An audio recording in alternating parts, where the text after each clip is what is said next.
या पीछे कोई प्लेयर होते हैं ना, जैसे पोलार्ड है, कोई ब्रेवो है, वो क्या नाम इंडिया का, पांडे है, रसल है, तो फिर तो आप ये कर सकते हैं। पीछे बॉलर थे और उनकी अगर हिटिंग 50-50 लग गई तो लग गई। हालांकि वो ठीक खेला लड़का, उससे 50 की है, बेहतर स्ट्राइक रेट से खेला है, बुरी क्रिकेट नहीं खेली और इन्होंने बाहर बुला लिया। और दूसरा मैं ये पूछना चाह रहा हूँ, पता नहीं शायद 143 कोई बेहतर स्ट्राइक रेट तो नहीं हुआ ना, हम 143 वो पीछे खेल रहा है।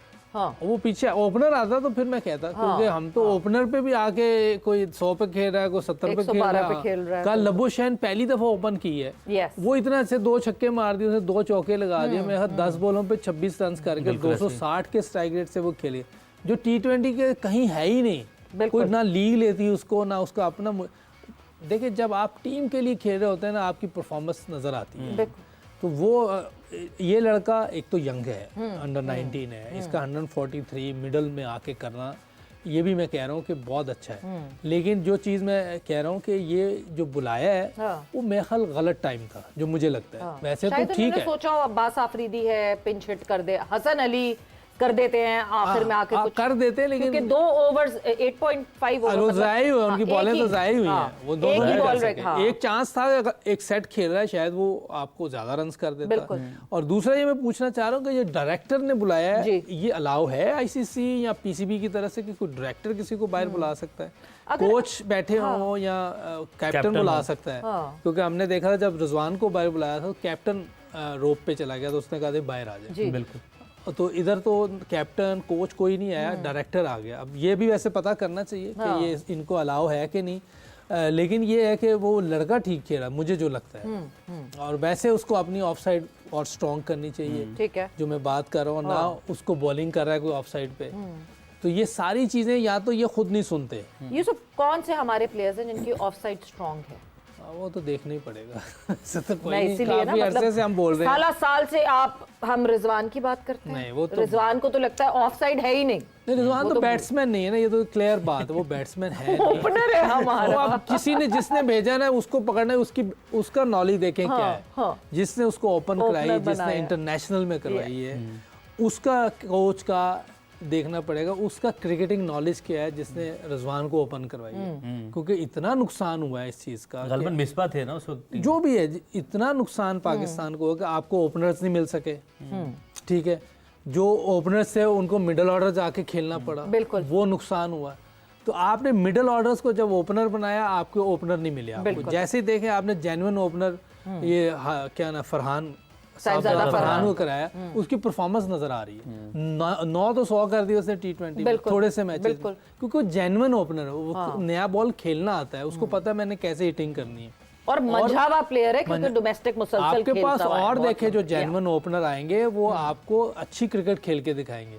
तो आपने पहले ही गलत कर दिया। ये नुकसान जितना हुआ है इस टाइम पाकिस्तान क्रिकेट का, इस डिसीजन पे बहुत ज्यादा मुनसर करता है। ये बहुत रॉन्ग डिसीजन था कि हमने जो ओपनर्स नहीं थे, मिडिल ऑर्डर्स थे, एक बैट्समैन नहीं था, उनको हमने ओपन करवा दी, जिसकी वजह से ये प्रॉब्लम हुई। अगर अभी भी हम ना सीखें, अभी भी हम मेकशिफ्ट मिडिल ऑर्डर्स को ओपन करवा दें, तो वो नुकसान पाकिस्तान। अभी इसमें देखें जो आपको नजर आता है, जैसे मां सदाकत है जी, इस पे काम करना पड़ेगा थोड़ा, क्योंकि वो सारी क्रिकेट ऑन पे खेल रहा है। ये वीडियोस देखेंगे दूसरी टीम के, जब ये कहीं जाएगा खेलने किसी इंटरनेशनल टीम के खिलाफ, वो इसको ऑन पे नहीं करेंगे।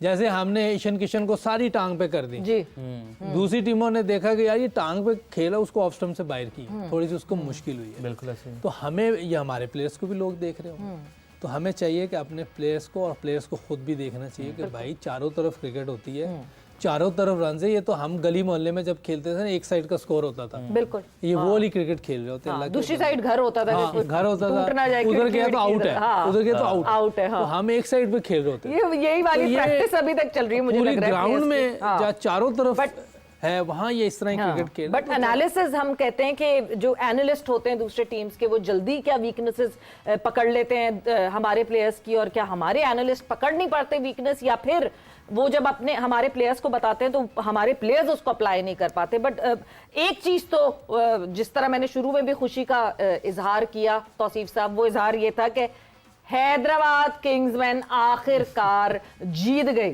तो हम में से किसी ने हैदराबाद किंग्समैन चूज नहीं की थी उमैर, कल आपके लिए हमने कोई टीम नहीं चूज की थी, तो ये आप बेहतर अगर फैसला दे दो 2 पॉइंट इसको दे दे। मुझे दे दे। लबुशेन को ऊपर भेजना क्या मास्टर स्ट्रोक था या बस हो गया?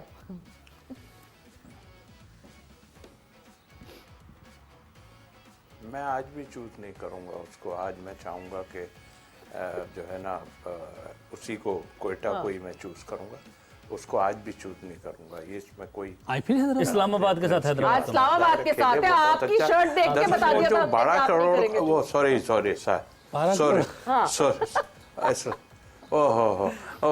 मतलब वो 12 करोड़ मेरे मुंह से निकल गया। वो साइम अयूब की बात कर रहा हूँ मैं 12 ही करोड़ चल रहा है, तो वो उन्होंने नीचे किया, तो रिजवान को भी नीचे कर दें थोड़ा सा, तो कोई बुराई तो है ना, उसको भी कर दें भाई साहब, उस नीचे चला जाए, लेकिन वो नहीं जाएगा नीचे। दूसरी बात ये देहातियाँ तो आप खुद कर रहे हो। देखें वो लड़का अभी जो बच्चे की बात कर रहे थे, साथ को कट की बात हो रही थी, तो वो कट बड़े 3-4 चौके मैंने उसके में देखे, बहुत जोर से कट मारता है। दूसरी बात ये कि आप उससे कीपिंग नहीं करा रहे यार, आप कमाल कर रहे हैं आप।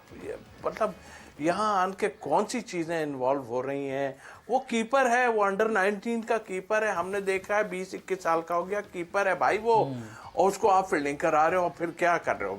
मतलब ये भी तो ज्यादती है ना। तो ये बच्चों को ही नहीं सिखाने की यूसुफ भाई जरूरत, इन बड़ों को भी सिखाने की जरूरत है कि भाई किस तरह खेलना है क्या नहीं। ये तो इतने सीनियर खेलने वाले भी अब जो है ये पोजीशन उनकी हो गई है, उनकी भी नहीं समझ आ रही कि भाई हमें क्या करना है और क्या नहीं करना। बहरहाल हैदराबाद को मुबारक इसलिए देंगे कि थोड़ा सा चेंजेस हुई की, और उसके बाद जाहिर है कि और ख़ास तौर पे मोइन अली का जो मोइन अली जो कल खेला है ना, नो डाउट अबाउट, क्या बात है मोइन अली की। मैं कह रहा हूँ कि दिखाया उसने कि किस तरह जो यूसुफ भाई कह रहे हैं ना, चारों तरफ जो खेलता है ना आदमी, वो चीज़ें सामने नजर आती है। भाई इससे ही सीख लो, फुटवर्क ये सब चीज़ें सीख लो भाई, कि कैसे आन के वो तो अंदर आते ही उसने मेरा ख्याल 8-10 बॉलों में 40 बिल्कुल कर 300 के स्ट्राइक रेट से तो आप लोग इतनी देर से खेल रहे हो, आपसे चौके भी नहीं लग रहे हैं, कुछ भी नहीं होता। जी हाँ, बस ये मैं वैसे थोड़ी सी मैं बात करूंगा साइम पे भी और उस्मान पे भी जी। उस्मान का मुझे लग रहा है कोई क्रिकेटिंग नॉलेज मुझे समझ नहीं आ रही कि है कि नहीं। वो ऐसे खेल रहा होता है जैसे अंदर लड़ाई हो रही है। हाँ। वो इसी तरह खेल रहा था, कुछ समझ नहीं आ रही होती। दूसरा साइम अयूब का मुझे लग रहा है कि T20 खेलने का कोई उसको आइडिया नहीं हो रहा उसको T20 का, बाबर की तरह उसका भी मुझे लग रहा है वनडे और टेस्ट का बेहतर प्लेयर लग रहा है। लड़ाई बाहर हो रही है। T20 में मुझे लग रहा है जितना वो फ्लॉप हो गया है, जितना वो मेरे मकसद बुरा खेल रहा है, जितना चांस दे दिया, और जितना चांस दे दी शायद ही किसी को मिलते हैं। जो हमने पिछले कुछ अरसे से देखा है, 3-4 साल से जो लोग बुरा खेल रहे मुसलसल उनको, और ऊपर से सोशल मीडिया पे अर्ली नहीं किसी के करियर में होता कि नहीं जी बैड पैच आ गया। नहीं, बैड पैच नहीं है ये, बैड पैच नहीं है, इतना बैड पैच थोड़ी होता है। मैं बता रहा हूँ कि बैड पैच 1 सीरीज 2 सीरीज होती है। चले मैं बड़ी वो कर रहा हूँ तो 3 सीरीजें ले लें, बिल्कुल इतना लंबा बैड पैच नहीं होता। जो भी ये कह रहा होता है वो ऐसे फजूल बात कर रहा होता है। तो मेरा ख्याल है कि इन दोनों को देखना चाहिए। उस्मान को अल्लाह का बंदे थोड़ा सा तो सोचना चाहिए। जो साथ उधर लोग बैठे हुए उनको बुरा नहीं लगता कि जिस तरह ये खेल रहा है अपनी टीम में, बिल्कुल ऐसे लगता है कि अब लड़ाई हो गई अंदर कोई, बिल्कुल इधर बल्ले मार उधर। हालांकि स्कोर हो गया ठीक है, उसने भी 23-27 किया, लेकिन मजा नहीं आ रहा होता। हाँ जी, इंटरनेशनल जो इधर उधर बल्ले घुमा के कहीं ना कहीं तो लग ही इंटरनेशनल जाएगा। प्रोडक्ट नहीं लग रहा होता, मजा नहीं आता। अगर आप दूसरे दुनिया की प्लेयर्स को देखें तो वो फिर शर्म आती है हमें कि यार हमारे प्लेयर क्या खेल रहे हैं। बिल्कुल अजीब सा लग रहा होता खेल देखते। 67 मैचेस हैं साइम के T20 इंटरनेशनल जो खिलाया उनको, इंटरनेशनल ये इंटरनेशनल की बात करूं, T20 लीग्स के बाद की नहीं। 150 से ज़्यादा T20 मैचेस ओवरऑल खेल चुके हैं लीग्स मिला के। इंटरनेशनल 67 मैचेस हैं और 21.27 की एवरेज है, 135 का स्ट्राइक रेट है, और टोटल 650 प्लस स्कोर हैं। अब इसमें आप हिसाब लगा लें कि टोटल कितनी, ज़ाहिर कभी कोई आप छोटी टीम के खिलाफ भी मैच हो जाता है, तो ये टोटल परफॉर्मेंस इस पर इतना चांस दे दिया। मेरा ख्याल है कि इसको भी सोचना चाहिए कि मैं कौन सी क्रिकेट खेलूँ। लेकिन T20 में फाइनेंशियल बहुत बंदा स्ट्रांग होता है, इसलिए मेरा नहीं ख्याल कि कोई भी प्लेयर खुद स्टेप लेगा। ये तो हमें खुद सोचना है। पाकिस्तान क्रिकेट बोर्ड को देखना है, सेलेक्टर्स को देखना है कि हमें किन प्लेयर्स को आगे लेके चलना है। कि हम 28 का जो वर्ल्ड कप आएगा उसमें हम अपनी कौन सी टीम उतारें कि जो अच्छा परफॉर्म, जी हार बिल्कुल, जो अच्छा खेल सके। जिस तरह हम आखिरी 2-4 टूर्नामेंट खेल के आए हैं वर्ल्ड कप के, वो तो पैथेटिक परफॉर्मेंसेस है। ऐसे टूर्नामेंट से तो बेहतर है कि थोड़े दिनों के लिए जरा रोक लें, पाकिस्तान टीम को जरा तैयार कर लें वर्ल्ड इवेंट के लिए, और उसके बाद फिर 2-3 साल बाद वर्ल्ड इवेंट में पार्टिसिपेट करें। बट साइम अयूब की जहां हम बात कर रहे हैं, ऐसा क्यों होता है? और बहुत सारे लड़कों के साथ हमने देखा कि स्टार्ट आता है, शुरू होते हैं, क्या प्रॉमिसिंग टैलेंट लगते हैं, मगर उसके बाद वो प्रॉमिस ही रह जाता है और कुछ भी नहीं होता। वक्त ब्रेक का हुआ है, ब्रेक पर जा रहे हैं, और ब्रेक से वापस आएंगे तो आज भी एक मैच खेला जाएगा जहां Hyderabad Kingsman again would be in action with Islamabad United, उसके हवाले से भी बात करें।